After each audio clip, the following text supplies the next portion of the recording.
Bueno, tiempo para la literatura. Debate intenso, a veces sí, a veces no. Hoy ha sido, bueno, cuando menos interesante por el cambio de opiniones y sobre todo por esa forma que tiene mi buen amigo Aitor Buendía de intentar, bueno, incitar, ¿no? De alguna forma, ¿no? Es un buen performance, que diría el otro. Bueno, literatura, vamos a hablar de Doctor Zhivago, Boris Pasternak. Lo he dicho bien, ¿no? Roberto Lastre, ¿qué tal estás? Sí, muy bien. Vamos a hablar de una Boris gran Pasternak, novela. y se cumplen 50 años de la película.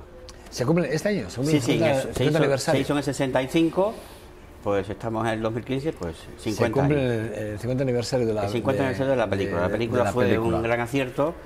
Y a mí me pasó una cosa con este libro, es que yo vi la película un par de veces o tres y después fue que me leí la novela. Es decir, esto era una novela que no se conocía en Cuba. Supongo que ahora sí, pero antes no se conocía la novela, ¿no? Boris Pasternak, sí. Boris Pasternak es uno de los grandes poetas de Rusia, de la historia de la literatura rusa. Incluso estuvo nominado al Oscar mucho antes de haber hecho esta novela, porque hay quien se confunde y dice, el éxito de Doctor Zhivago de la novela, porque la película no se había hecho todavía, le dio el premio Nobel en el 58. Sí. La novela se publicó en 57. Había un amigo suyo en Moscú y él le dio el manuscrito. Y el manuscrito pues lo llevó a Italia, pero para enseñárselo. Él no pensó en publicarlo. Y de pronto apareció, que su amigo se lo dio a un editor italiano y apareció la novela. La novela fue inmediatamente traducida, fue un escándalo. Escándalo de bueno, ¿no? Entonces, claro, ahí fue donde Boris Pasternak fue más conocido ya por el público, y en Estados Unidos fue la novela más vendida. Su contemporáneo y compatriota, el autor de Lolita, Nabokov, se puso celoso con Pasternak y como que esto era un melodrama, ¿no? Porque claro, le había quitado el protagonismo a Lolita, y esto en ventas fue en Estados Unidos y en toda Europa un suceso editorial, ¿no? Pero en realidad, ¿por qué no es un melodrama al uso, como decía el autor de Lolita? No, este hombre estudió filosofía, estudió música, sabía inglés, sabía alemán, en fin, este era un hombre que tenía una cultura desde pequeño, porque su padre era un pintor famoso, su madre era una música compositora, y por su casa pasaban pues personajes importantísimos de la época, ¿no? Boris Pasternak, el apellido es judío, es decir, sus padres eran judíos, y él nunca quiso irse de Rusia. Murió allí en su dacha cerca de Moscú, acompañado de su mujer, de su esposa legal y de su amante. Era aquel hombre que le dijo a su esposa: tengo una amante y quiero que la conozca y que os conozcáis, porque no quiero dejar a ninguna de las dos. Entonces, bueno, pues o se conocen o no. Entonces él murió allí acompañado de sus dos amores. Pero el tema de la infidelidad en la novela, en Doctor Zhivago, no es una cuestión banal, es un símbolo. Todo lo que pasa Doctor Zhivago en su relación amorosa con Lara, que en la película hace Julie Christie, no me imagino a otra que no fuera Julie Christie para ese papel. De hecho, lo primero que me ha pedido son las imágenes de Julie Christie. Sí, Julie Christie. A ver si tienes las imágenes de Julie Christie. Ahí está, ahí tienes. Sí. Ahí tienes la imagen de Julie Christie. Sí. Es decir, Lara no podía hacer otra que ella. Es que yo creo Guapísima, que el guionista que cogió fue premio Oscar por la adaptación del guión, de la novela, mejor dicho. También yo creo que pensó en ella cuando escribió el guión, ¿no? Y todo lo que sucede en la novela no es todo lo que sucede en la película. La película aparece un hermanastro del Doctor Zhivago. Pues es muy habitual, ¿no? Es muy habitual que las películas no sean fiel reflejo de lo que realmente se escribe, ¿no? Sí, no suele ser habitual. No. Pero al final la esencia sí, la esencia de la película es la esencia de la novela. Un hombre atormentado que le toca vivir una época de cambios, de revuelta, de revolución. Se cumple ahora también, el día 7 de noviembre se han cumplido los 98 años de la Revolución de Octubre.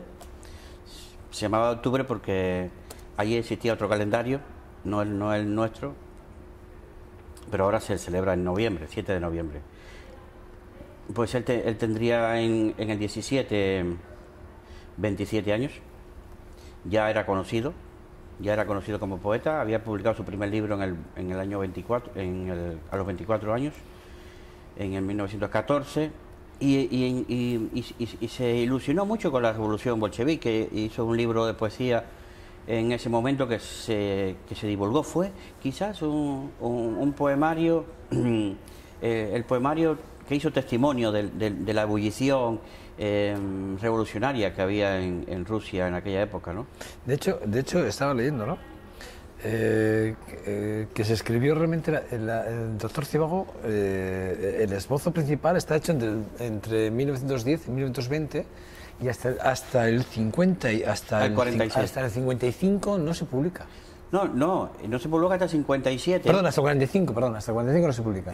Sí, pero en el 45 es que él empieza a darle la vuelta a la novela y a escribirla tal y como queda. Redacta la versión definitiva en el 45, sí, ¿no? Sí, Esto sí. es. Esto era una idea que él tenía de juventud. Pero fíjate tú, estuvo ahí dos décadas ahí. Por eso es que la época de la novela es esa, la época de la revolución. Sí. Porque fue... De hecho habla de la Primera Guerra Mundial, la Revolución Bolchevique y la Guerra Civil Rusa. Y la Guerra Civil. Es que es todo los tres... es todo el panorama de la vida de doctor Zivago en esa novela.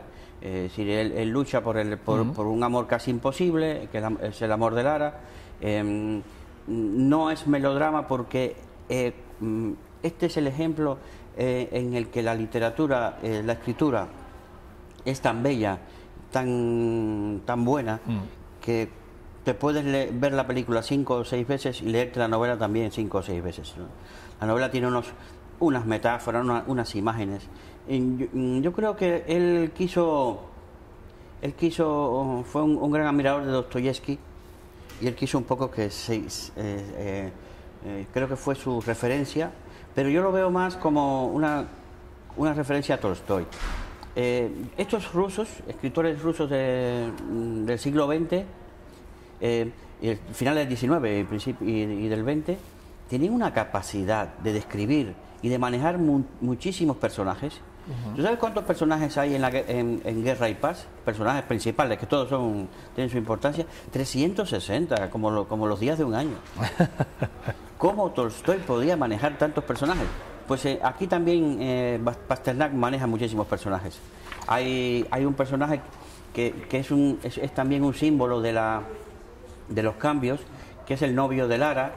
El novio de Lara resulta herido en una manifestación, en fin, desaparece después, y lo encuentra Zivago convertido en un líder en la guerra civil, un comisario al estilo Monedero, con el de Podemos, con las gafitas redondas y el pelo así a ese corte, y entonces el doctor Zivago lo encuentra y dice: pero si tú eres, y el hombre dice: no, yo no quiero saber nada del pasado, y ahí está otro ejemplo en la novela de los símbolos que se manejan, no quiero saber nada del pasado, todo tiene que ser nuevo. Este personaje que parece secundario, sin embargo tiene una fuerza increíble, que era el novio de Lara. Y después hay otro personaje que está siempre rondando todo y es un protagonista velado, que es el abogado que hace en la película Rob Stewart, Steiner, Bob Steiner, que es el abogado ese que viola a Lara y se la lleva después a París al final, juega con todos los gobiernos, está en todo, es el maquiavélico, y en el Fouché, y entonces, bueno, pues ahí es otro símbolo. Es decir, no es un melodrama. Vuelvo a defender a Pasternak frente a Nabokov. No es un melodrama porque es una obra que está cargada de símbolos. Todo eso que parece un melodrama es un universo simbólico de la revolución bolchevique, cómo iba cambiando todo, se iban perdiendo todos los valores. Este hombre regresa de de campaña Chivago y llega a su casa, a su casa y se encuentra su casa convertida en un ministerio. En la novela es un ministerio.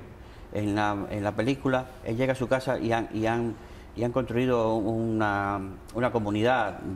Personas sin casa han ido a vivir a las casas de los ricos. Él no tiene leña para calentar, empieza a sufrir una serie de calamidades que él era un niño de bien. En la novela empieza en que se muere su madre, y entonces ahí empieza él, lo recoge su tío, y ahí es cuando empezamos a encontrar la verdadera riqueza lingüística, literaria de Boris Pasternak. Bueno, Boris Pasternak, que además hay que decir que hasta 1988 no consigue que se publique, además viene... en Rusia, sí. Sí, en su país, en su idioma, es curioso, pero viene a ser criticadísimo en su país, e incluso él decide no recoger el premio Nobel de literatura, decide no recogerlo simplemente por el momento político en el que estaba viviendo en su país, del cual no podía salir. No dejaban salir. Que es un momento importante. Hay una cosa muy curiosa, y es que Stalin admiraba mucho a Boris Pasternak y había dicho, se me ponen los pelos de punta porque había dicho: no toquéis al ángel. Para Stalin, Boris Pasternak era un ángel, porque en su juventud, en la juventud revolucionaria, Joseph Stalin leía a Pasternak. Leía los poemas de Pasternak, la poesía de Pasternak. ¿Qué pasa? Que muere Stalin y llega Khrushchev. Y Khrushchev es el que empieza... Sí, Khrushchev fue el que realmente... a denostar y a defenestrar a todos los protegidos de Stalin. Pero de alguna forma, Khrushchev lo que hace es fiarse de sus asesores, porque lo que sí que hacen es... Sí que es verdad, él lo reconoce, luego en la biografía, creo que en su biografía personal, llega a reconocer que él realmente se sintió engañado porque el Consejo de Asesores, cuando hablaron de Pasternak, sí que es verdad que era información sesgada la que tenía, y claro, era un antipatriota para Rusia. Sí, entonces claro, cuando recibe el premio Nobel en el 58, ya empiezan se quiso suicidar y todo, porque Khrushchev mandó a gente a atacarlo, pero directamente, a decir que era un cerdo y un animal y un traidor, en fin. Entonces él valoró, dijo: si me voy a coger el premio Nobel, tengo un dinero, me puedo quedar en el exilio, pero no quería vivir en el exilio. Él era un hombre ruso, aunque de origen judío, pero nació allí y quería morir allí. Y no quería ningún tipo de enfrentamiento con el poder, ¿no? Y entonces ya se quedó tranquilillo, él no se metió en nada más durante los años, bueno, murió al poco, en el año 60 murió, a los 70 años, y bueno, pues ya se sentía mayor también, no quería meterse ahora, irse de Rusia. Entonces, esos son fenómenos. El doctor Chivago, sin embargo, es quizás la epopeya, la novela más grande que hay de la Revolución Rusa, ¿no? Sí, lugar es la novela, porque yo me siento identificado al ver todos esos cambios que se tienen que producir, que Emilio Durkheim le llamó la anomia, ¿no? Es decir, ese tiempo que transcurre entre una decisión, un cambio social, y la adaptación humana particular, ¿no? Individual, a ese cambio social, ¿no? Que hay unos periodos de anomia en que la gente son conducidos como borregos por discursos, en fin, porque todavía no tienen una conciencia real y un dominio de la situación, ¿no? Pues Khrushchev en el 64 sí que él llegó a decir, bueno, cuando ya consiguió un manuscrito original de la novela, se la leyó entera él, reconoció que efectivamente que no era antisoviética para nada, ni anti-bolchevique, ni nada, de nada, cero, que era una novela que reflejaba claramente la historia de los momentos más importantes de la historia de la Rusia de entonces. Y fue objetivo, es que no se inventó nada, él dijo lo que era. Y reconoció, el propio presidente antes de morir reconoció que se arrepentía de no haberla publicado. No haber dado la orden de publicación antes de morirse, porque fíjate, desde la muerte de Khrushchev hasta el 88, fíjate todo lo que ha pasado, y todavía en el 88 es cuando realmente se publica en su idioma, ¿no? Después su hijo... Fíjate tú, todo lo que ha pasado. Su hijo fue a recoger el premio Nobel en el 89, Sí, le dieron el dinero y la medalla a su hijo. Su hija lleva a la casa donde él vivió, una dacha preciosa de 2 plantas, cerca de Moscú. Yo no pude ir, yo sí fui a Yasnaya Poliana, a la casa de Tolstoy. Sí, eso sí que fui porque me emocionó muchísimo. Ya tenemos que hablar de Tolstoy, ¿no? Hay que hablar de Tolstoy porque Tolstoy, la figura de Tolstoy. Decía Hemingway. No sé si tanto de su carrera como de la figura de él. Es el caso del hombre superdotado, es decir, el superinteligente. Es decir, todo lo que las novelas de él tenían que ser buenas, y sus cuentos y sus poemas, todo lo que escribiera Tolstoy tenía que ser bueno. Porque era un hombre excesivamente inteligente. Una barbaridad. Una barbaridad. Decía Hemingway que un día me subí al ring con Turgeniev y lo vencí, más o menos por KO, después de unos cuantos rounds, ¿no? Después me subí con Dostoyevsky, me costó, pero le gané por puntos.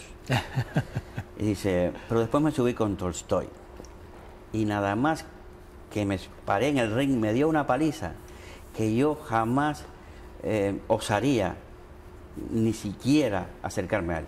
Porque Tolstoy es como lo que yo te digo, cómo puede manejar 360 y tantos personajes. Después esas extensiones, esas batallas, esas descripciones de las batallas contra Napoleón o otras en las que participaron sus personajes. En ese caso también, pues, Pasternak heredó, yo creo, ese estilo panorámico de Tolstoy, pero con más metáforas. Este hombre es un poeta. Pasternak es un poeta. Y entonces, imagínate que el niño se para por la ventana y ve que hay una ventisca enorme y Pasternak dice, la ventisca estaba sola en el mundo. Fíjate, entonces, increíble todo eso. Estaba leyendo ahora, en esta edición de bolsillo que tú has traído, detrás pone la gran novela rusa del siglo XX. ¿Y quién lo firma? Italo Calvino. Ah, sí, mira eso, vamos relacionándonos. Claro, es que la acabo de leer, no te habías dado cuenta. No te habías dado cuenta, no me había dado cuenta. Justo en la contraportada. Y lo firma Italo Calvino. Y lo firma Italo Calvino.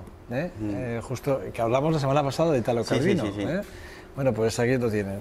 Fíjense, Italo Calvino firma la parte de la contraportada de esta novela de bolsillo, la gran novela rusa del siglo XX. Sí, la gran novela rusa del siglo XX. Y lo dice Italo Calvino, ahí es nada, Es el caso de estos escritores que nada más que con una novela ya les basta, ¿no?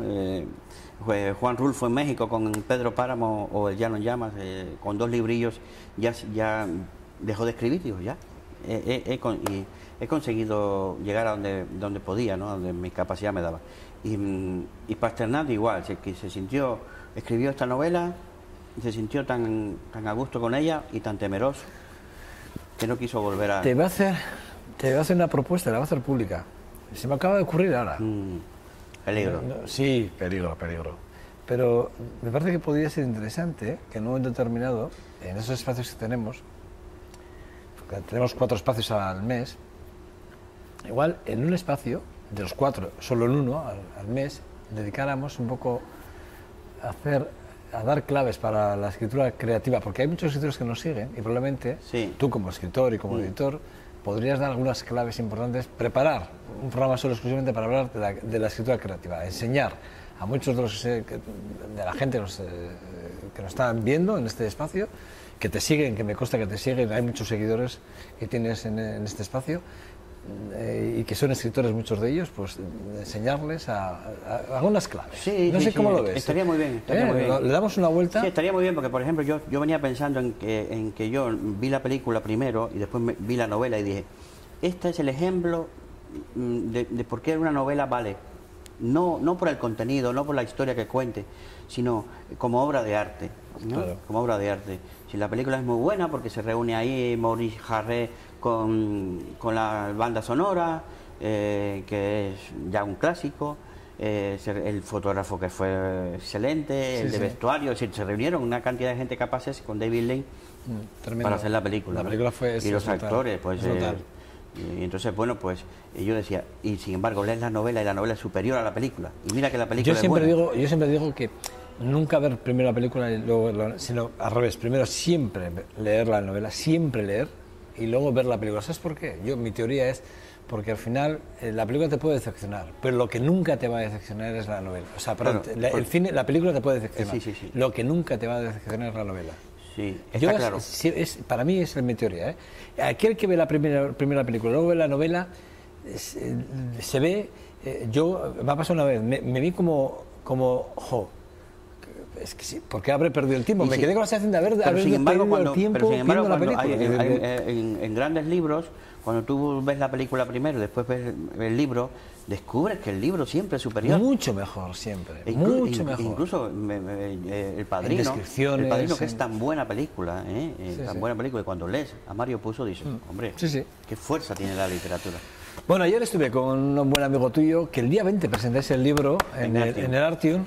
Yo estaré en esa presentación porque además pues hay también jóvenes músico al que aprecio mucho, un gran intérprete como es Juan Sebastián, que también tocará rodeado de buenos amigos, como no puede ser de otra forma. Estoy hablando de José Manuel Cámara, que acaba de publicar sus cuentos, ¿no? De alguna forma son cuentos, historias. Bueno, a veces llegan silbidos, silbando, y luego cuentos críticos. Cítricos. Cítricos. Lo tienes así, portada contra portada, que además tú le diste de decir que no, que esto está muy manido ya, ¿no? Pero como que dijiste, bueno, pero si lo que estamos lo hacemos, ¿no? Como él es a veces llegando silbando, eso es. ¿Y cuentos cítricos? El libro refleja un poquito su personalidad, del autor. Es un libro de reflexiones. Yo creo que la realidad ya está tan manipulada, la realidad, que el periodista de pronto dice, voy a escribir yo la mía. Y él ha escrito su realidad con estos cuentos. Y está muy bien. Son unos cuentos maravillosos, unos toques surrealistas. ¿Cómo es José Manuel? ¿Cómo es? José Manuel es así. Se parece mucho a él. Bueno, José Manuel, que le tendremos aquí el jueves. Estará con nosotros aquí el jueves. Perfecto. Le tendremos aquí el jueves. Le entrevistaremos, hablaremos sobre su obra, su primera obra. Tenía más de 300 cuentos escritos y tuvo que hacer una selección. Tuve que leérmelos yo casi todos, ¿eh? Eso me dijo, que tú casi todos te tuviste que leer todos. Tuve que leer y decirle, oye, mira, yo me quedo con estos. Y bueno, más de 300 cuentos y al final, bueno, pues ha salido esta pequeña joya y ¿cuál vamos a entrevistar? Le entrevistamos periodista, un gran periodista, un hombre al que yo le sigo, un gran bloguero también, todo hay que decirlo. Con euskizofrenia. ¿Cómo es? Euskizofrenia, eso es. Sí, euskizofrenia. Eso es. Y luego tiene ese otro punto que le da ese periodismo, esa prontitud de enfrentarse a las cámaras, porque es periodista de Radio Televisión Española, y bueno, pues que sabe enfrentarse a las cámaras y aquí no la va a coger de sopetón. No sé, ahora está con su papel de escritor, está un poco tímido. Bueno, pero José Manuel enseguida pierde ese tiempo. Ya esto no es mi oficio, ya esto ya es mi... A veces llega silbando y bueno, y los cuentos cítricos. Portada, por cierto, que también...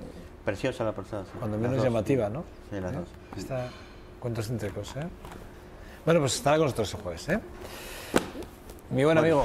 Hasta el martes próximo. Nos vemos el martes y ahora hablamos de esa propuesta que aquí publica. Porque yo creo que muchos de los que nos ven tienen algunas ganas de escribir. Yo creo que podríamos hacer un programa al mes. Sí. Uno o dos, tú lo valoras tú, Uno o dos, podemos dejarlos para hablar y dar claves de la escritura, Sí, está bien. Claves de escritura. Y siempre se puede utilizar el mismo libro del que hablemos para dar algún tipo de claves. Estaría muy bien. Sí.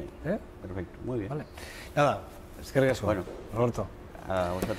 Bueno, nada, a ustedes, despedir este programa, un día cuando menos interesante. Decirles que mañana les esperamos en esta su casa. 2.5 Gasteiz, en VTV, en nombre de todo el equipo que hacemos posible este trabajo, gracias. Mañana más y mejor. Agur, agur.